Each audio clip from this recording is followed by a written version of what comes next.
So as we get ready for the third season of House of the Dragon, Justin and I decided that we wanted to list our top 10 moments from Game of Thrones, the original Game of Thrones series.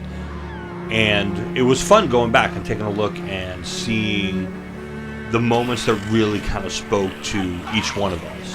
And pull them out and come down to 5 moments for each one of us that really meant something. Hello, everybody.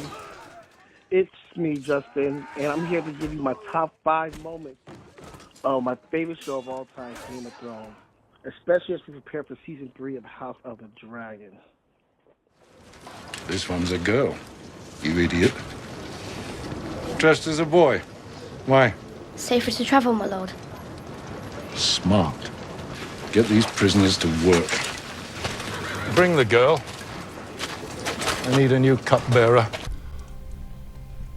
One of the best changes in the show is changing Arya's time at Harrenhal from being with Roose Bolton to being with Tywin Lannister. In the books, she was originally Roose Bolton's cupbearer, not Tywin's. But putting her there with Tywin gives us this great dynamic between the two of them, where they get to verbally spar with each other. They call him the Young Wolf. And? They say he rides into battle on the back of a giant direwolf. They say he can turn into a wolf himself when he wants. They say he can't be killed. Do you believe them? No, my lord. Anyone can be killed. Tywin clearly knows that she's not what she says she is, and he keeps trying to draw information out of her, at one point getting her to admit that she is, in fact, a Northerner. Now, clearly he doesn't know it's Arya Stark, but he knows that she's not who she says she is, and I think he suspects that she is the daughter of one of the northern nobles. And he's willing to grant her kind of his protection because he respects her intelligence and he respects her cleverness. But she always throws these little barbs in at him. Can't say I've ever met a literate stonemason. Have you met many stonemasons, my lord? Careful now, girl. You're in pain. So, honestly, in no particular order, one of my top 5 moments of the show happens in Season 1. It's a very subtle moment, too, but it basically sets off basically what the whole show is truly about. And it's between Cersei Lannister and Ned Stark. And where Ned Stark basically confronts Cersei Lannister about the lineage of the Baratheons and her children, whether they truly are real Baratheons. And Cersei delivers one of probably the most famous lines of the show. She goes, in the Game of Thrones, you either win or you die. There is no middle ground. And I'm paraphrasing, but that part right there in the Game of Thrones, when you play the Game of Thrones, it's either you win or you die. And I feel like that's such a brilliant and a special top moment for me because it really shows that, you could be a nice person, you could be a nice guy like Ned Stark, someone who's loyal, who's full of integrity, who tries to do things right.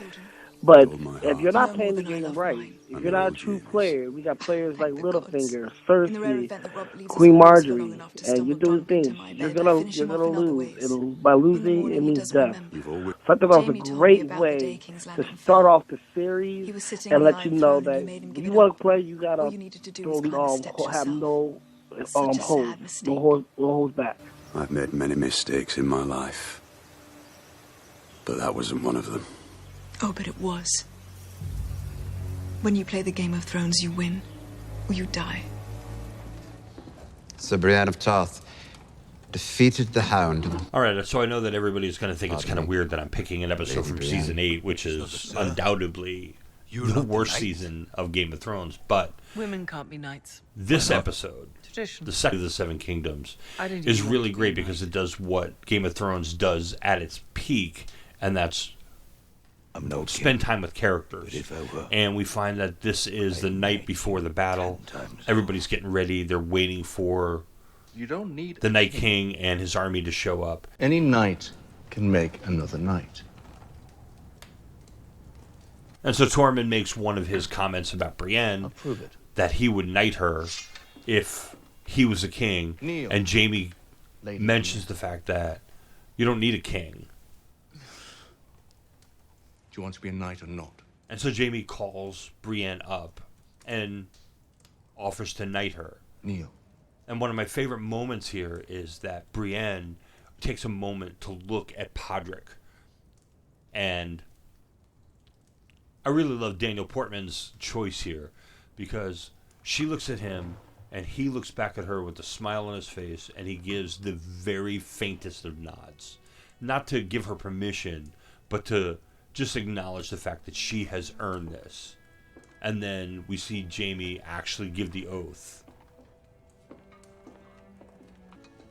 It's just this great emotional moment before the final battle. The warrior. I charge you to be brave. In the name of the Father, I charge you to be just.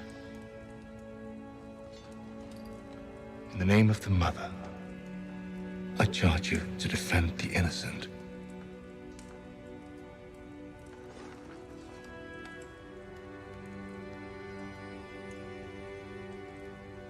Arise, Brienne of Tarth, a knight of the Seven Kingdoms.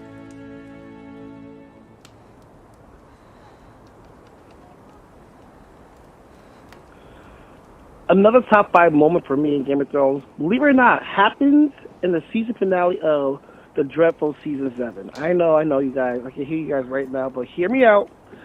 And as regards to the downfall of Peter Littlefinger, but at the same time, the uprising of Sansa Stark. And I love this scene. I thought it was such an amazing moment because it truly shows the full growth of Sansa Stark. And that's one thing that this show really does. It really shows you the full character development of characters. And we truly see that with Sansa, who at season 1 seems like a very whiny, very gullible, very, ditzy type of girl. And then as you see her develop and grow and learn from all these people, from Cersei Lannister to Littlefinger, she learns from all these people. You see her really too develop into a prime example of a great player in the Game of Thrones. It's not what I want. It's what honor demands. And what does honor demand? How do you answer these charges? Lord Baelish. And I love this scene because she really tricked the one who mentored her the most, who invested the most into her, which is Littlefinger. And she called him out on all the things that he did towards her family, towards the Lannisters and everything. And she was able to, with the help of her siblings, to bring the downfall of Littlefinger. She's such a brilliant woman, and she really learns. And you see that throughout the later seasons of how she doesn't trust nobody. She's realistic. She's able to look at things. She's willing to betray or backstab if she has to in order to see her goal at hand. I did it to protect you. You did it to take power in the Vale. Earlier, you conspired to murder Jon Arryn. You gave Lysa tears of Lys to poison him. Do you deny it? Listen.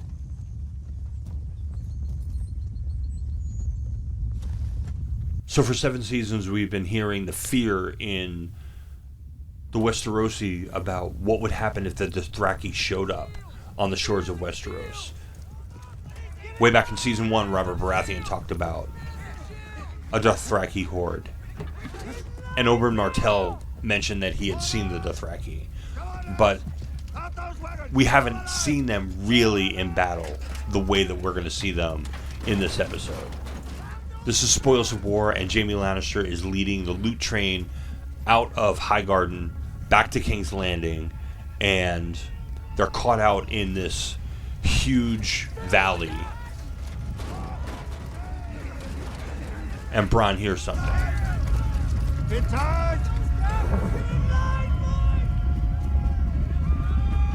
And then as the Lannister army gets itself ready for the Dothraki horde, we see the horde in all of its glory coming down the hill, charging, guys standing on the backs of their horses so they can get a better shot with their bows and arrows. It's just, like I said, we haven't seen the Dothraki like this, and this is going to show us what they're capable of. But then, when you think that's what's going to happen,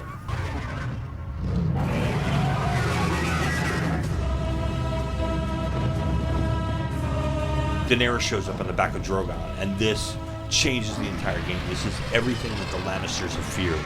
That the Dothraki and the dragons, all in one shot. And obviously, they devastate the loot train and the army.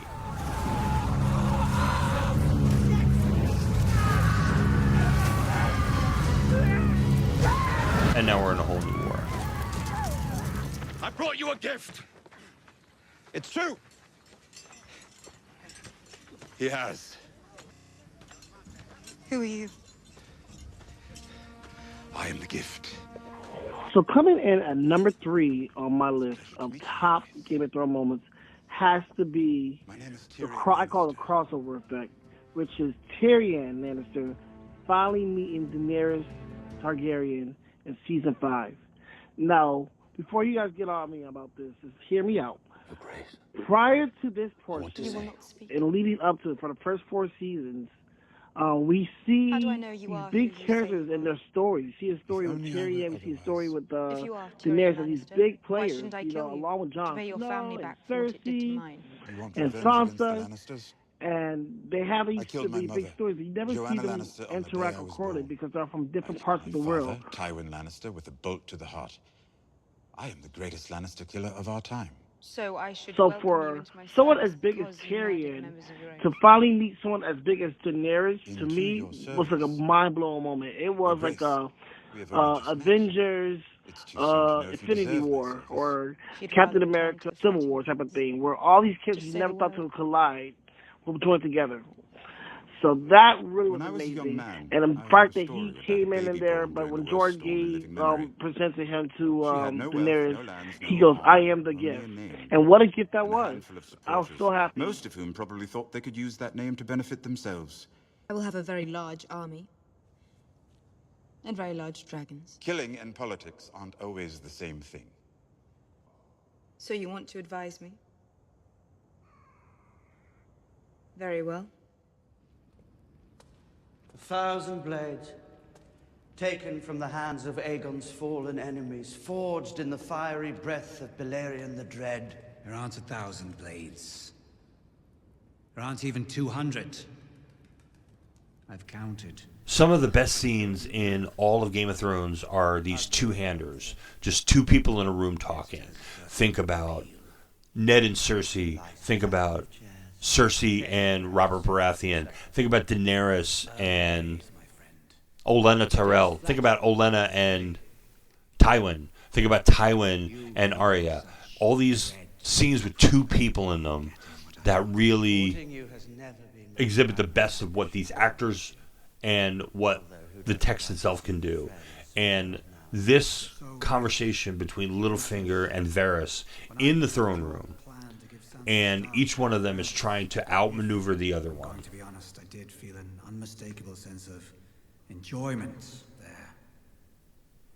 But your confidant, the one who fed until we finally find out that Littlefinger has in fact outmaneuvered Varys, at least at this moment. You didn't bring her any enjoyment. And she didn't bring me any enjoyment. She was a bad investment on my part. And Varys tries this one last kind of effort to bring Littlefinger to reason, and we find out that Littlefinger has this philosophy that has been guiding him all along.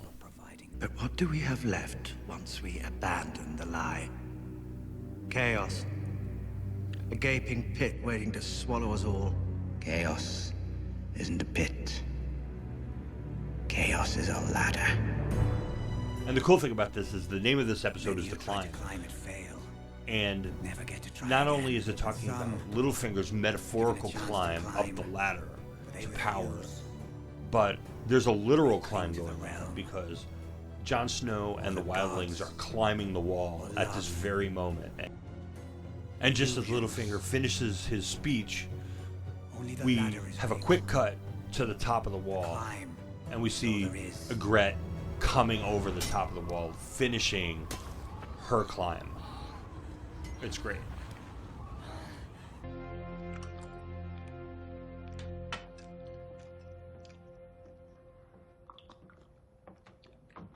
Finally, at number 2, we have one of my top favorite moments of Game of Thrones, and that has to be Arya Stark killing Walder Frey.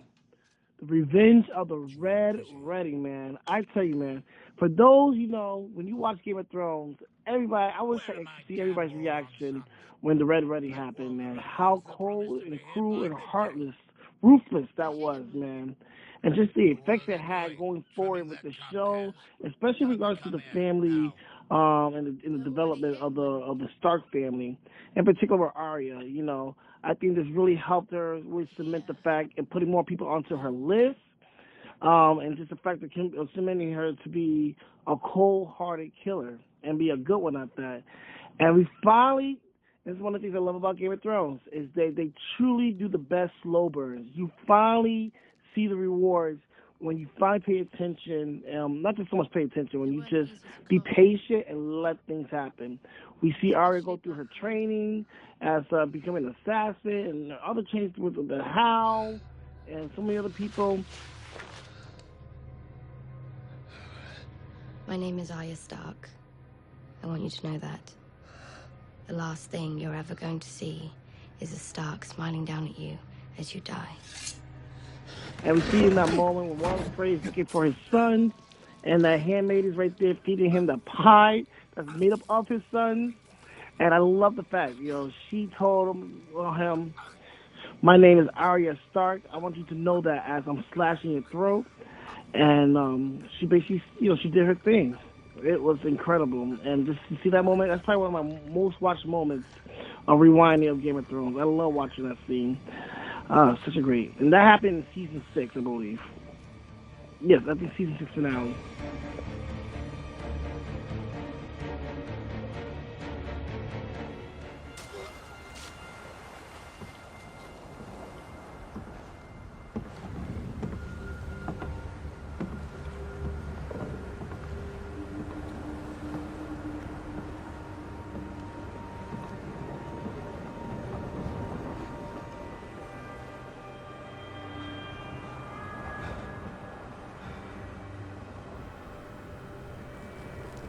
I'm going to give Justin the overall number 1 pick, but this one is really close for me, and this is my number 1 pick.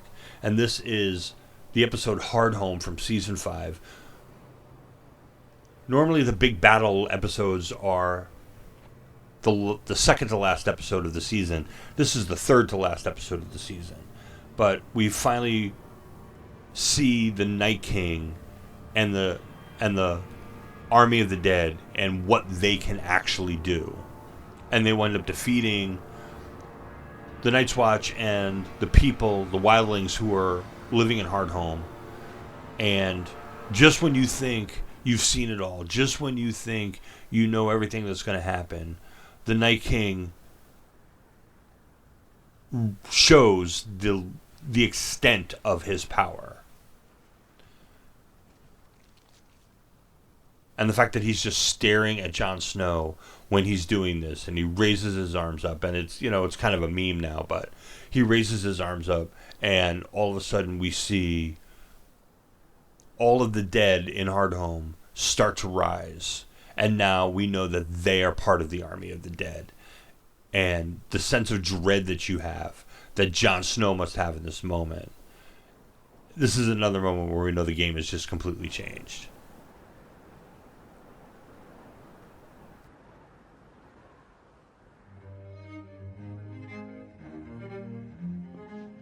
Okay, here, we finally made it, you guys. Justin's number 1 all-time Game of Thrones moment. Guys, this was incredibly hard to do. There's so many moments that I love throughout the series. I mean, countless moments. And but this one to me really takes the cake as the number one, and that is Cersei blowing up the scepter and a huge part of King's Landing, which was the also season 6 finale. Man, Cersei Lannister is to me is one of the best characters of ever made. She truly is a good player of the Game of Thrones. Always has been, always will. And one thing about Cersei is that she is going to get her revenge one way. She's going to get her lick back one way or another. And she took out multiple people that she was gunning for, all one blow. We got from Marjorie Tyrell to the Lord Scepter to the handmaiden, that infamously Shane lady. Who else? Loris Tyrell. Oh man, she took out everybody one blow. Her cousin, and she did it with Wildfire, and she, it was phenomenal. Just the whole setup of it, and just the breakdown to the musical scores. One of the best top-notch musical scores I heard from the show. And just the realization from Margie, who's a great Game of Thrones player as well. She realized that Cersei was up to no good, but nobody wanted to listen to her, and it was too late. Oh, kaboom. And then the best part about it of all is at the explosion, we get a scene of Cersei Lannister smiling and smirking with a glass of wine, her trademark thing about herself. Truly one of the best scenes, in my opinion, the best scenes of Game of Thrones.